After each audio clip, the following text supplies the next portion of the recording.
The space station market was busy and loud. Lights blinked, vendors shouted, and people from many alien races walked fast, looking for food, gear, or work. But in one dark corner of the station, no one went close. A small figure was curled up. Near the trash pipes, she looked like a pile of old rags. Her skin was gray, covered in black stains. Her hair was tangled, full of dust and oil. Her eyes were closed, her lips cracked. She did not move. She looked half dead. Everyone avoided her. She smells like rot, a lizard merchant spat. She's cursed, hissed a blue-skinned woman. No one should touch that thing, muttered a worker in a metal suit. No one cared who she was. No one asked her name, except one man. His name was Evan Thorne, a human soldier, now retired. He stood near the food stall, holding a warm meat roll, but his eyes were not on his food. They were on her. He watched as the crowd walked by her without even looking. He saw her fingers twitch weakly. She was still alive, but just barely. Don't even think about it, the stall owner said. She's been lying there for days, not worth the trouble. Evan didn't answer. He walked over to the girl slowly. As he got closer, the smell hit him like old blood and sadness. But he didn't stop. The girl opened one eye. It was golden and full of fear. She tried to move, but her body was too weak. She stared at him, as if waiting for a kick or a cruel laugh. Evan knelt beside her. "Are you hurt?" he asked in a calm voice. The girl blinked. Her lips moved. Her voice was like broken glass. "Don't hurt me." "I won't," he said. He took off his jacket and wrapped it around her thin shoulders. She flinched at his touch, then looked shocked. No one had touched her kindly in a long time. Someone from the crowd shouted, "Leave her, human. She's not your problem." Evan ignored them.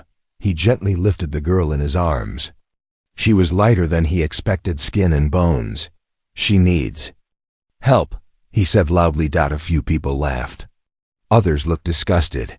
"Then go throw her in the trash where she came from," a voice called out. Evan stared at them. "You threw her away." "I won't." With the girl in his arms, he walked away. People moved aside, some covering their noses, others just watching in silence. The market noise faded behind him as he reached the transport lift. He pressed the button to his Sector 7, a quiet area where old soldiers stayed. The girl rested her head on his chest. Her body was shaking from cold or fear or both. "You're safe now," he said, though he wasn't sure if that was true yet. The door to his room slid open. It was small but clean. A simple bed, a chair, a table, and a bathroom with a working shower. He placed her on the bed carefully. She looked around with wide eyes, as if she couldn't believe she was inside a real room. "Let's get you cleaned up," Evan said gently. "I'll start the shower." He went into the bathroom and turned on the water. Steam began to rise. Warm water splashed on the floor, but as soon as she heard the water, she screamed. Evan rushed back. She had rolled off the bed, crawling backward. Like a cornered animal. "No, no water, no hoses," she cried, her voice full of terror. He froze. His heart dropped.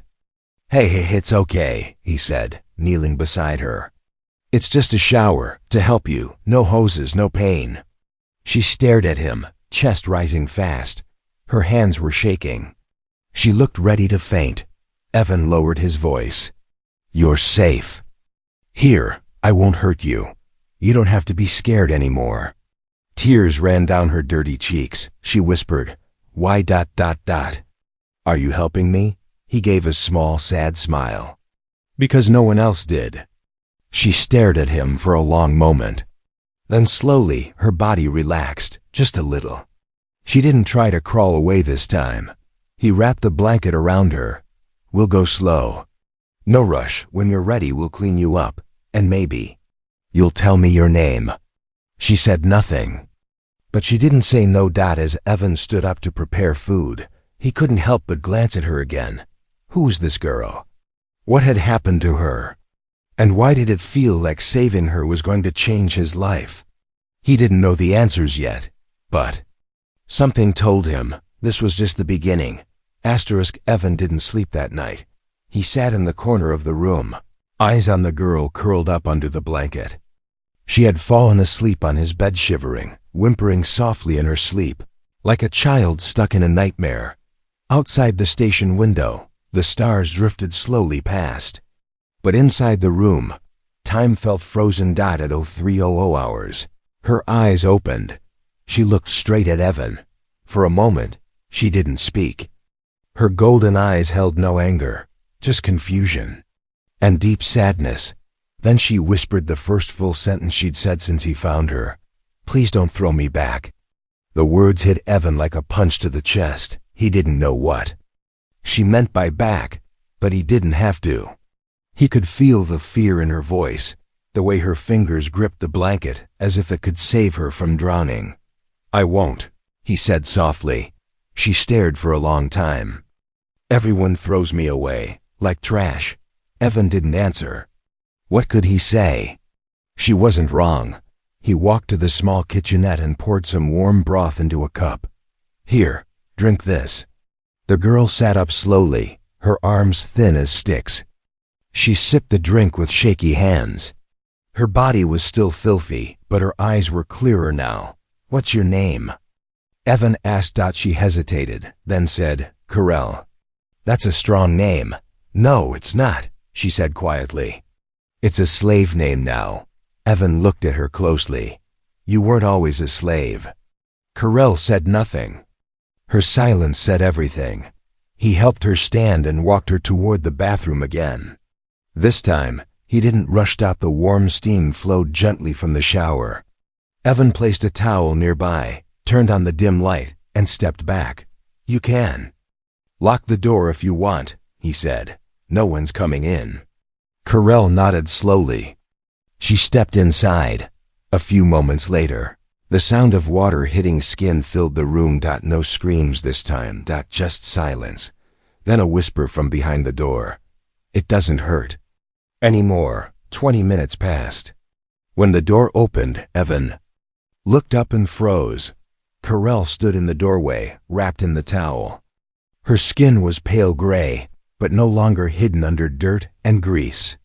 Scars ran across her arms and back, thin lines, deep burns, marks no one should ever carry. She looked younger than he thought. Maybe 20. Maybe younger. And still so fragile. But her eyes, those golden eyes, were wide open now, watching him, studying him. Not with fear this time, but something else. Hope. Evan offered her a clean shirt and pants. "Not your size, but it's better than nothing." She took them. "Why are you doing this?" "Because you needed help." "No one helps without a reason," she said coldly. Evan looked her in the eyes. "Maybe I'm just tired of watching good people get treated like garbage." Carell went silent again. Then she said something he didn't expect. "They're going to come for me." His stomach tightened. "Who?" She looked at the floor. "The ones who dumped me here. They think I'm dead. But if they find out I'm alive..." Evan leaned forward. "Why? What do they want from you?" Carell's voice dropped to a whisper. "Not what I know, it's what I am." Evan stood still. The room suddenly felt colder. "Start from the beginning," he said calmly. Carell walked to the window and stared out at the stars. "I was born on Arvaxes Prime. My father was a data lord. He controlled information, secrets, power. But he trusted the wrong people. One night, they came. They took everything. They said they'd spare my life if I stayed quiet." Evan stepped closer. "And you didn't?" She shook her head slowly. "I ran, I hid, I survived. Until they caught me again. They didn't kill me. They made me disappear." Evan frowned. "By dumping you like garbage in neutral station?" Carell nodded. "I guess they thought no one would ever touch me again." She turned to face him. "But you did." For a long time, neither spoke. Then a soft beeping broke the silence. Evan turned to his cum screen. A red light was flashing. Motion. Detected near your door, the system warned. Evan's eyes narrowed. He reached under the bed and pulled out his old sidearm. Carell looked at him, with alarm. What is it? He moved to the door silently, gun raised. He pressed a button, and the hallway cam showed something that made his blood run. Cold. Two figures in black armor. Standing still, watching his door. One of them raised a hand. And then the lights went out. The room was dark. The only light came from a flickering emergency strip near the ceiling, casting long shadows across the walls. Evan stood with his back to Carell, sidearm in hand, muscles tight. He didn't breathe too loud. Didn't move. Too fast. Carell stood frozen beside the table. Her towel slipped down slightly, but she didn't care. Her eyes were locked on the screen Evan had just powered off, where two figures in black armor had stared into the hallway camera without blinking. They found me, she whispered. How? Evan asked, not turning around. Carell's voice was empty. They never stopped tracking me. The implant in my neck, it's not just a brand. It's a signal. Evan cursed it under his breath. You should have told me. I thought I was already dead, she replied. It stopped blinking weeks ago. Then they just turned it back on. Carell grabbed the edge of the table to steady herself. Her skin was damp, clean, but shaking again. Not from cold this time. From memory. 10 minutes earlier, she'd been in the shower. Warm water washing over her skin for the first time in cycles. At first, it felt strange. Then it felt peaceful. Then, something changed. The warmth disappeared. In her mind, she was no longer in Evan's quiet quarters. She was back in the prison. The cold hose sprayed her body. Harsh voices laughed. Metal boots kicked her side. She screamed, begging them to stop. The water didn't clean. It punished. Scrub it off her identity, her dignity. Her name. The memory slammed into her like a wave. She couldn't breathe. She slid to the shower floor, covering her head. But this time, no one kicked her. No one shouted. Instead, Evan's voice had broken through the panic. It's okay, Carell. You're here. You're safe. No one's going to hurt you. His words, steady, warm, human, had pulled her out of the storm. Now, that storm was outside the door. And it had come for blood. Evan moved toward the door. They haven't breached yet. That gives us a few minutes. Carell nodded. If they kill me, the truth dies with me. What truth? She looked at him with burning eyes. I wasn't just a slave, Evan. I was supposed to be the voice of my people. I was trained to speak in the Grand Council. I was carrying a data key full of war crimes and secret deals. Deals between corrupt leaders and humans. Evan froze. Earth Command? She nodded slowly. Some of them, not all. But enough to make me a target. And the data key? Gone. Taken when I was captured. But I memorized the encryption path. If I can reach a terminal strong enough, I can rebuild the sequence. Evan exhaled hard. Then we can't let them take you. She looked up at him. You still want to help me? Even after knowing all this? I didn't help you because you were clean, he said. I helped you because you were alive. Carell's eyes trembled. For the first time, something like trust flickered in her expression. Then boom. The door shook. Evan raised his gun. They're coming, he said. We need a way out. I know a path, Carell said quickly. I memorized the emergency. Tunnels in case I ever escaped. There's one under the floor panel near your bed. He looked at her in disbelief. You just now tell me this? She shrugged. I didn't think I'd ever need it. Together, they moved fast. Evan pulled back the bed, and Carell slammed her foot on a loose tile. It popped up. Beneath it, darkness. A tight crawl space led into the maintenance tubes. Evan looked back at the door. Red lights flashed. Sparks began to crackle. They had seconds.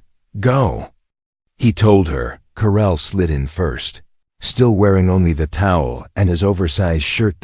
As Evan dropped in after her, the door behind them exploded open. Inside the crawl space, it was dark, tight, and filled with dust. Carell led the way, her memory guiding them through a maze of pipes and rusted panels.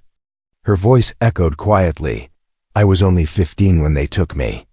I never saw stars again until the day they dumped me in that corner. Evan crawled behind her, gripping his weapon tightly. You're going to see more stars. But only if we survive this. Suddenly Carell stopped. What is it? He whispered. She pointed. A dim light blinked ahead. A small vent. That leads to the lower docks. We can lose them in the crowd. They reached the vent and pried it open. Cold air hit their faces. Freedom. For now. As they slipped out into the shadowy maintenance bay. Carell turned to him and said, They called me trash. But I'm the only one who can burn them down. Evan smiled grimly. Then let's light the match. Evan should have walked away. He wasn't a hero anymore. He wasn't in uniform. He wasn't bound to any code. He had every reason to leave. Carell behind in that tunnel, erase his tracks, and disappear into the stars like the rest of the cowards who looked the other way. But when she turned to him and whispered, If I die, the truth dies too. He didn't hesitate. He checked his weapon and ran beside her. The lower docks were alive with noise and movement. Cargo bots rolling across steel floors, loud alien crews yelling over crates, and thick fog pouring from steam vents. It was chaos. A perfect place to disappear. Or be caught. Carell tugged Evan's arm and pulled him behind a row of stacked canisters. They'll be scanning for me soon, she whispered. My signal still burns in their database. We need to kill the signal, Evan said. There's one way, Carell said, voice low. I need it removed. The implant in my neck. Evan stared at her. That's surgery. Carell's hands trembled. It's pain, I know, but I'll take it. I just need you to do it. You want me to cut it out? She nodded. You said you were a soldier. I'm guessing you've done worse. He looked at her for a long second, then pulled her into a dark storage unit and locked the door. Inside, Evan turned on a dim blue light from his belt. He grabbed a med kit from the wall, took out a blade, a cauterizer, and an injector. Bite this, he said, handing her a clean cloth. Carell took a deep breath and lay down on the metal floor. She didn't flinch. She didn't scream, even when the blade touched her skin, even when the blood ran. She just stared up at the ceiling, like she wasn't really in her body. Evan worked fast. The implant was deep. He had to cut around a nerve cluster. Sweat poured down his face. His fingers were steady, but his heart pounded like a war drum. Then click. He pulled the device out. It was small, black, still blinking. He crushed it under his boot. Carell passed out. When she woke up, they were still in the unit. Evan had wrapped her neck with a clean bandage. You did it, she whispered. He handed her a sip of water. You're free now. No more tracking, she smiled weakly. First time I felt free in years. Evan looked at the blinking screen. On the wall, we need to move. They'll start sweeping this level soon. Carell sat up, her strength slowly returning. Then let's not waste time. They reached the far end of the docks where only smugglers and shadow dealers roamed.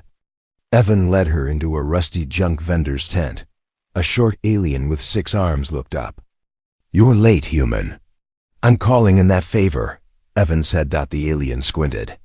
And you're bringing heat? She's worth it. Carell stepped forward. I need a secure console. One strong enough to unlock galactic-level encryption. The alien stared at her, confused. Then he grinned. Ah, you're her. The ghost girl. Thought you were a myth. Carell narrowed her eyes. Myth or not, do you want the credits that come after this or not? The alien laughed and opened a panel in the floor. Down there, hurry. Underground, inside a hidden bunker filled with dusty screens and broken machines. Carell sat at the main console. Her fingers moved fast, typing in alien code. Streams of data flowed across the glass. Evan watched, guarding the only door, weapon in hand. "What are you doing?" he asked. "Rebuilding the path to the vault," she replied. "It holds the files, proof of the trades, the murders, the lies. If I can reconstruct the chain, I can open the vault remotely. And then, I show the galaxy what they really are." Suddenly, the lights flickered. Evan turned. "Movement," he said. "They found us." Carell didn't. "Stop typing. Buy me 2 minutes." Evan moved to the doorway. Footsteps echoed in the tunnels. Shadows stretched across the walls. A laser beam sizzled past. Evan fired back. He wasn't just protecting her now. He was defending the truth. Back at the console, Carell's screen turned green. "Access granted." She smiled. "I have it. Then let's run." Evan shouted. They darted out the back, down into another maze of tunnels. Carell held the data crystal tight to her chest. "This has to reach the Grand Broadcast Tower," she said. "That's where I'll speak." Evan looked at her. This girl, once curled up in filth, now glowed with a strange fire in her eyes.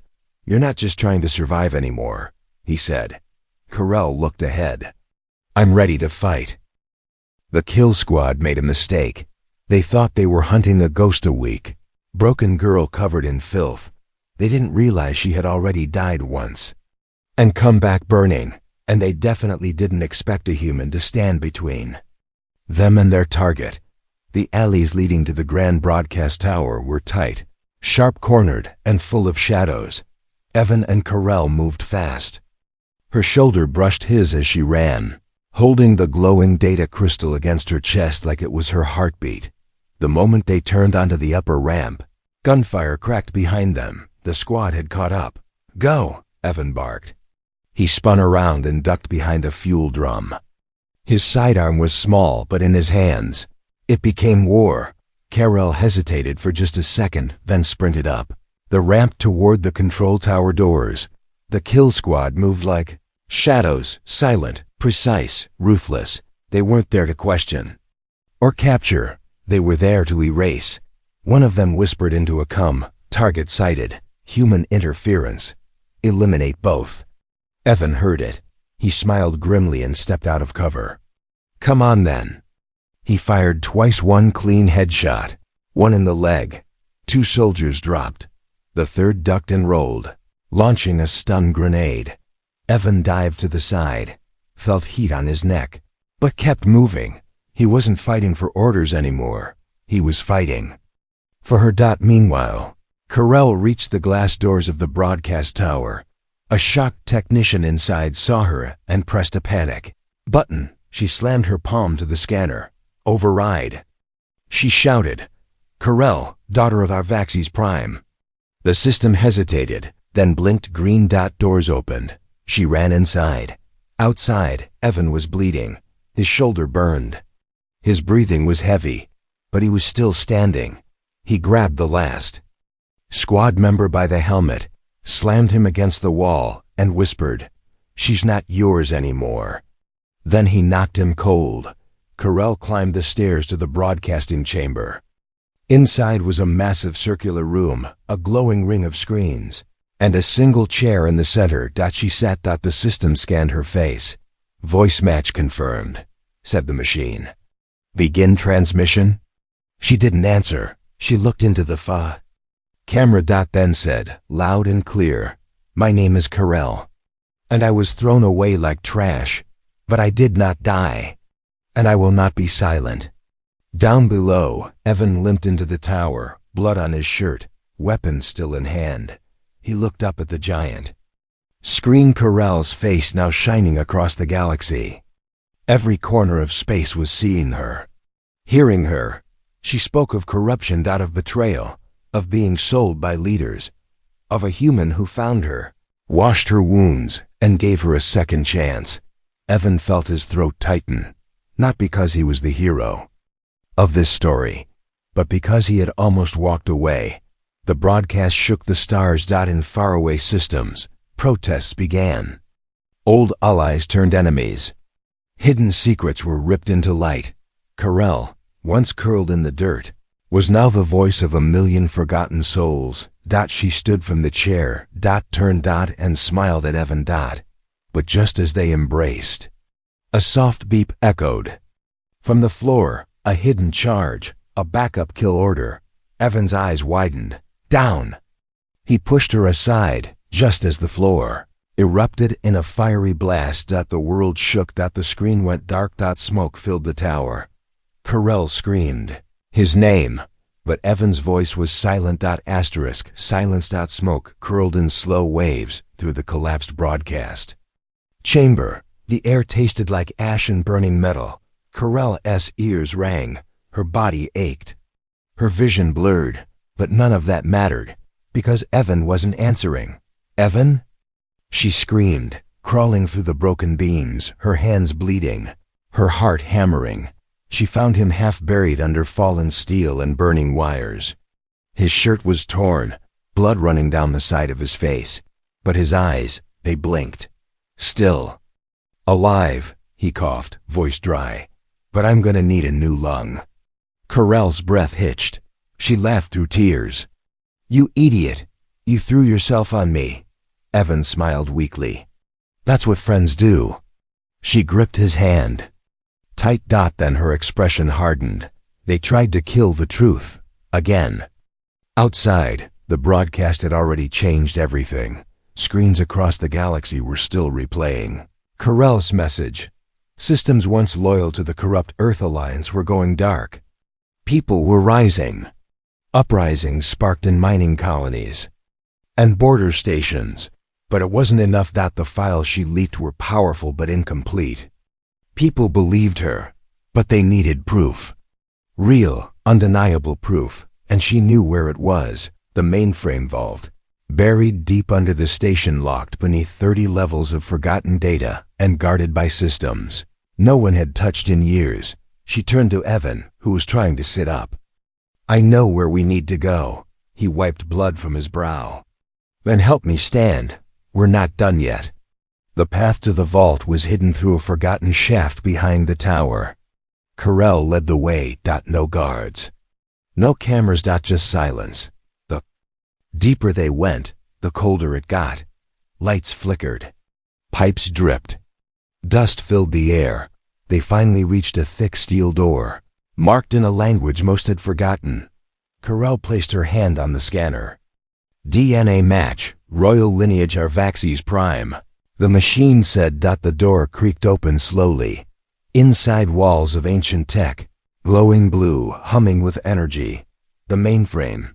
She walked toward the center console, like someone walking through the ruins of their childhood home. I was here once, she whispered. Before they sold me, before they made me forget who I was. Evan watched her quietly. Are you ready to remember? He asked. Carell nodded. Then plugged the crystal into the console. Lights exploded to life. Streams of code burst across the screen's. Millions of records, trade deals, genetic test results, slave routes, war experiments. Carell's hands flew across the keys. Her memories guided her. She typed in royal command strings. Backdoors only someone born to power could know. And then the files opened. Images, videos, contracts signed in shadow. A recording played a room full of Earth Alliance generals speaking with alien warlords. We get the girl. You get silence. No one ever hears her scream again. Carell's body trembled. That's the night they took me. She hit transmit. The files shot through encrypted satellites, directly into galactic justice networks. There would be no hiding now. The truth wasn't just broadcast. It was evidence. Unbreakable. Undeniable. Evan leaned against the wall, watching her. You did it, he said. Carell turned, her eyes wet. We did. Just then a low rumble shook the room. Evan's head snapped up. They're launching countermeasures. We have to go, now. Carell pulled the crystal out. I've got a copy. If we die here, it still lives. They ran. Explosions rang above them. The station was collapsing sector by sector. Panic had spread. The corrupted ones were trying to wipe all traces. Carell and Evan reached the surface. Smoke and fire raining down. Evac ships were rising. People were fleeing, but the world had already changed. A message blinked on Carell's wrist screen. Request for council appearance. Carell of Arvaxes Prime. She read it with shaking fingers, then looked up at Evan. They want to hear me speak, not as a victim. He smiled through the smoke. But as a survivor, she finished. He nodded. You're not the dirty girl anymore. You're their voice. Carell looked to the stars above. Then I'll make them listen. 3 cycles later, the great chamber of the Galactic High Council stood in silence. Rows of leaders from every corner of the galaxy filled the curved hall. From the icy moons of Sirith to the floating cities of Earth's outer colonies, they had gathered for one reason, not for war, not for trade, but to hear her. The grand doors opened. She entered slowly, one step at a time, no chains on her ankles, no dirt on her skin, no fear in her eyes. Her gray skin shimmered softly under the council lights. Her once matted hair flowed like silver ink over her shoulders. A royal sash of Arvaxes colors, deep blue and ember gold, wrapped around her chest. Her back was straight, her face calm. Carell, the girl once left in a pile of trash, now walked like a queen. Behind her, in a clean suit and with a healing scar on his cheek, stood Evan Thorne. He didn't wear a medal. He didn't need one. He simply stood in her shadow, proud, quiet, and ready if she ever stumbled, but she didn't. She took the central podium and looked at every face in the room.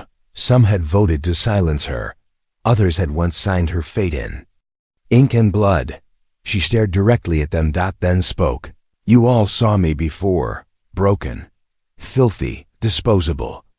Many of you averted your eyes because my suffering was inconvenient, because my pain was cheaper than your profits.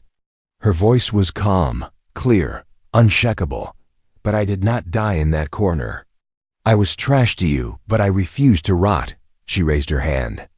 A hologram glowed above her palm, undeniable proof. Signed deals, voice logs. Human generals, alien lords, all caught speaking crimes in cold, clean voices. I carry every scar you gave me, she said. Not to hide, but to remind. Of what you are, and of what I still became.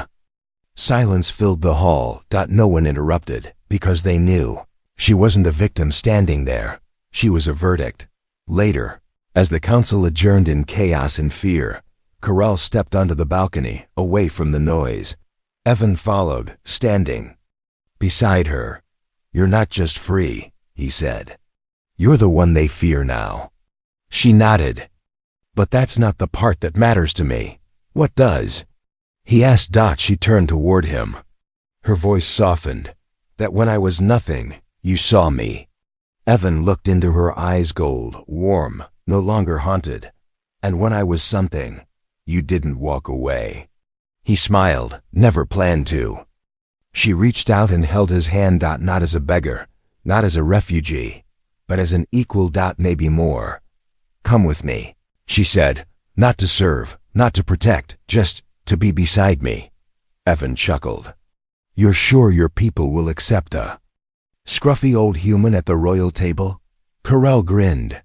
They'll have to. I'm the queen now. He laughed and took her hand without hesitation. As their ship rose into the starlit sky, the galaxy watched. Not just a queen and her protector, but a story that would be told for generations, of a girl thrown away, a human who reached out, and the fire they lit together that burned down an empire of silence.